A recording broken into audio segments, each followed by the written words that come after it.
आइए, तो हमने कल सीखा था न्यूट्रल पॉइंट। अब जरा ध्यान दें, यहाँ पे क्यू है, प्लीज ध्यान देना, एसएचएम कराने जा रहा हूँ, और यहाँ पे एक क्यू है। बीच की डिस्टेंस मैं ले लेता हूँ 2r। कितनी? 2r। तो न्यूट्रल पॉइंट ठीक बीच में मिलेगा। ये मानते हो कि ये दोनों चार्ज फिक्स हैं?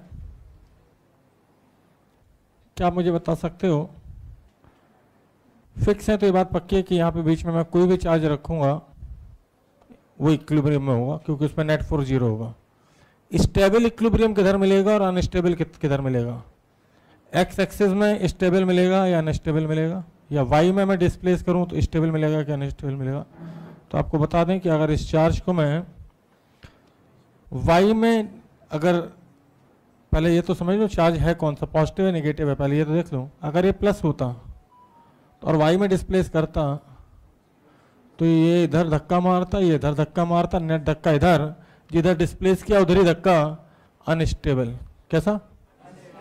सही है। अगर ये प्लस क्यू नॉट होता और वाई में डिस्प्लेस करता तो इसकी वजह से रिपल्सन इधर, इसकी वजह से रिपल्सन इधर, नेट रिपल्सन उसी डायरेक्शन में जिधर डिस्प्लेसमेंट किया गया, तो अनस्टेबल इक्विलिब्रियम। कोई दिक्कत?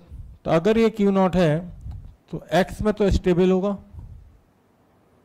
और वाई में होगा अनस्टेबल। आईटी वालों ने एक बार सिर्फ इतना ही पूछा था, ठीक, बस अंतर ये था कि ये पॉइंट चार्ज है ना, उन्होंने लाइन चार्ज बना दिया था, बस कोई फर्क नहीं पड़ता। अच्छा, अब स्टेबल इक्विलिब्रियम अगर इधर है तो एसएचएम करने की पहली कंडीशन यही होती है कि स्टेबल इक्विलिब्रियम हो, क्योंकि अगर अनस्टेबल है तो डिस्प्लेस करोगे भाग जाएगा, लौट के आएगा ही नहीं, और स्टेबल है तो जरूर टू एंड फ्रो मोशन होगा। ठीक, प्लीज ध्यान दें। अगर मैं इसको यहाँ से डिस्प्लेस करूँ हल्का सा एक्स, तो ये चार्ज यहाँ पहुँच जाएगा। अब इधर से एक फोर्स लगेगा, मान लो F2, क्योंकि इस चार्ज का नाम दिया मैंने 2, और इधर से लगा एक F1। क्या बता सकते हो F1 F2 की लड़ाई में कौन सा बड़ा होगा? जहाँ से डिस्टेंस कम होगी वो बड़ा होगा, क्योंकि यहाँ से डिस्टेंस हो चुकी है r माइनस एक्स, जबकि इधर से डिस्टेंस हो चुकी है अब r प्लस एक्स। तो जहाँ से डिस्टेंस ज़्यादा वहाँ फोर्स कम, तो नेट फोर्स अब इस पे इधर आएगा। कोई दिक्कत? और यही फोर्स रिस्टोरिंग फोर्स का काम करेगा। अब अगर किसी को एसएचएम बिल्कुल सुन बटा सन्नाटा तो बात अलग है, नहीं तो थोड़ी बहुत अगर नॉलेज है तो उसको पता है कि कोई चीज़ डिस्प्लेस करके जब लौटती है तो एसएचएम कराने के लिए रिस्टोरिंग फोर्स निकालना पड़ता है। तो एफ रिस्टोरिंग मैं लिखूंगा minus times of F2 minus F1। F2 कैसे लिखोगे? तो F2 लिखने का बिल्कुल सीधा तरीका है, K Q Q not upon distance आ जाएगी यहाँ पे r माइनस एक्स का होल स्क्वायर, जबकि यहाँ पे आएगी K Q Q not upon r plus X का होल स्क्वायर। अब इसमें से ये सब तो कॉमन आ जाएगा यहाँ पे, तो यहाँ पे एफ रिस्टोरिंग आएगा, क्योंकि ये सवाल कराना ही पड़ता भैया, छोड़ नहीं सकते आप अभी यहाँ पे ये सोच के कि एसएचएम में करा देंगे, कोई एसएचएम में भी नहीं कराया।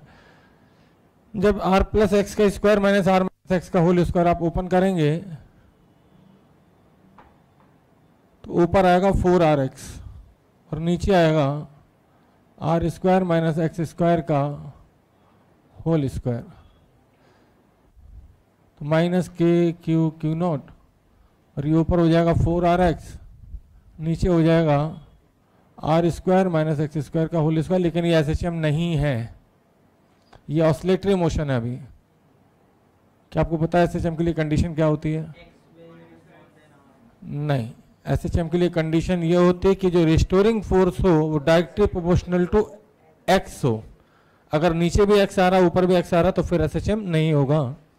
लेकिन यहाँ पे एक कंडीशन अगर मैं ले लूँ कि जो एक्स है वो आर के तुलना में बहुत कम था, तो डेफिनेटली फिर इस आर स्क्वायर के रेस्पेक्ट में इसको एक्स को नेगलेक्ट कर सकता हूँ, और फिर मुझे साफ दिख रहा है माइनस के क्यू क्यू नॉट 4 आर से एक आर कट जाएगा और नीचे आ जाएगा आर क्यू। कोई दिक्कत?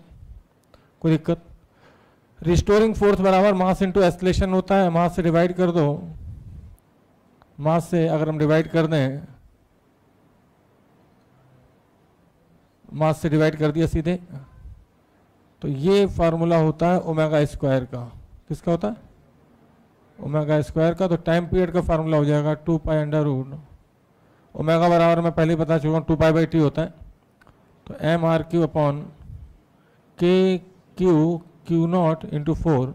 कुछ लोग के की वैल्यू भी रख देते हैं, तो के की वैल्यू रखते ही के को हम लिख सकते हैं 1/4 पाई एप्सिलॉन नॉट। तो 4 पाई एप्सिलॉन नॉट ऊपर 4 से 4 कट गया, तो pi epsilon naught M R Q upon Q naught. ठीक, कोई दिक्कत। लेकिन इसके लिए थोड़ा बहुत एसएचएम आना चाहिए कि भाई एसएचएम कैसे निकालते हैं एसएचएम का टाइम पीरियड। तो पहले एसएचएम करते हुए पार्टिकल को डिस्टर्ब करते हैं, उसके बाद खिसकाने के बाद देखते हैं कि उसको वापस लाने वाला कौन सा फोर्स है, नेट फोर्स कौन सा है। तो रिस्टोरिंग फोर्स निकालते हैं, और रिस्टोरिंग फोर्स को हम एम ए के बराबर लिखते हैं, फिर एम से डिवाइड कर देते हैं। तो हम सबको पता होता है कि एसएचएम में फार्मूला होता है ए बराबर माइनस ओमेगा स्क्वायर एक्स। तो वहाँ से मैंने कंपेयर किया कि ये ओमेगा स्क्वायर है। ठीक, जिन्हें एसएचएम का कोई आइडिया नहीं है, बिल्कुल भी शून्य बटा सन्नाटा ही है, तो वो लोग क्या करेंगे कि अभी के लिए इसको लिख लेंगे, फिर चैप्टर एसएचएम आएगा ही सही। अब ध्यान दें भाई, अगर ये वाई एक्सिस में माइनस चार्ज होता है यहाँ पे, प्लीज़ ध्यान दें, minus Q naught mass M, please ध्यान दें, बातें ना करें। ये दोनों ही सवाल एससी वर्मा के हैं, तो कराने तो जरूर हैं। ये भी चार्ज फिक्स्ड, ये भी फिक्स्ड। बताओ भाई, एक्स में स्टेबल इक्विलिब्रियम है या वाई में? वाई में, क्योंकि अगर मैंने वाई में इसको डिस्टर्ब किया, मैं इसी को एक्स बोल देता हूँ ना, ऐसे मेरी आदत है इधर एक्स बोलने की, जिधर डिस्टर्ब करता हूँ उधर एक्स। तो खुद सोचो, इधर माइनस क्यू नॉट है, तो इधर से भी अट्रैक्शन करेगा और इधर से भी अट्रैक्ट करेगा। ठीक, बातें नहीं। तो कुछ लोग तो सिर्फ ये पूछ के ही काम चला लेते हैं कि बताओ इस डायरेक्शन में या इस डायरेक्शन में किस में अनस्टेबल है, किस में स्टेबल। तो जाहिर सी बात है इसमें स्टेबल इक्विलिब्रियम है और इसमें स्टेबल है, तो इस वाले में डेफिनेटली अनस्टेबल होगा। ठीक, बातें नहीं। स्टेबल इक्विलिब्रियम का मतलब जिधर डिस्प्लेस करो ना फोर्स, उसके अपोजिट डायरेक्शन में लगे। ये थीटा मान लिया, ये भी थीटा मान लिया। प्लीज ध्यान दीजिएगा, ये डिस्टेंस अब हो जाएगी under root of R square plus X square. तो अब की बार रिस्टोरिंग फोर्स साइन कंपोनेंट तो कट जाएगा, साइन वाला कंपोनेंट कट जाएगा और रिस्टोरिंग फोर्स आएगा नीचे की तरफ। कितना आएगा? 2f cos थीटा, बिल्कुल सही जवाब। तो रिस्टोरिंग फोर्स आ जाएगा 2f cos थीटा। प्लीज बातें नहीं। f की वैल्यू लिख पाओगे? f की वैल्यू हम सबको पता है, फोर्स के फार्मूला होता है 2k क्यू नॉट, माइनस बाहर ले लेते हैं, divided by R square. R square इसका स्क्वायर करेंगे तो हो जाएगा R square plus X square, root से स्क्वायर हट गया। कॉस थीटा की वैल्यू क्या आपको पता है? बेस अपॉन हाइपोटेनस होती है। तो बेस एक्स हो गया और हाइपोटेनस हो गया under root of R square plus X square. फिर से कोई पूछे कि क्या ये एसएचएम है, तो मैं कहूँगा ना, ये एसएचएम नहीं है, क्योंकि ऊपर तो एक्स आ रहा है लेकिन साथ में भी नीचे भी एक्स आ रहा है। तो कोई पूछे लार्ज एम्पलीट्यूड के लिए, एक्स की बड़ी वैल्यू के लिए इसका मोशन कैसा होगा, तो आंसर है ऑसिलेटरी मोशन। कैसा है? अगर कोई पूछे एक्स की बड़ी वैल्यू के लिए इसका मोशन कैसा है, तो ये डेफिनेटली ऑसिलेटरी का मतलब टू एंड फ्रो तो करेगा, to and fro motion oscillatory. लेकिन अगर कोई भी ऑसिलेटरी मोशन सिर्फ एक्स के डायरेक्ट प्रोपोर्शनल हो, तो फिर उसे हम बोलते हैं एसएचएम। तो कोई पूछे ऑसिलेटरी कि एक्स की बड़ी वैल्यू के लिए इसका मोशन कैसा होगा, जैसे आपको याद हो आपने सर्कुलर मोशन पढ़ा, वर्टिकल सर्कुलर मोशन।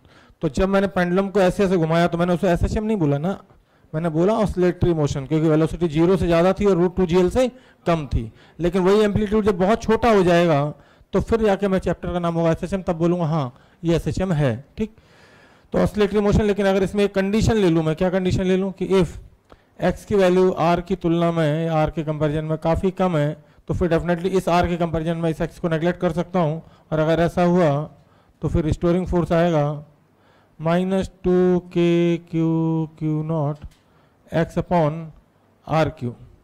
फोर्स बराबर मास इंटू एक्सेलरेशन, मास से डिवाइड कर देता हूँ मैं डायरेक्ट यहीं पे। तो -2k Q not upon M R Q.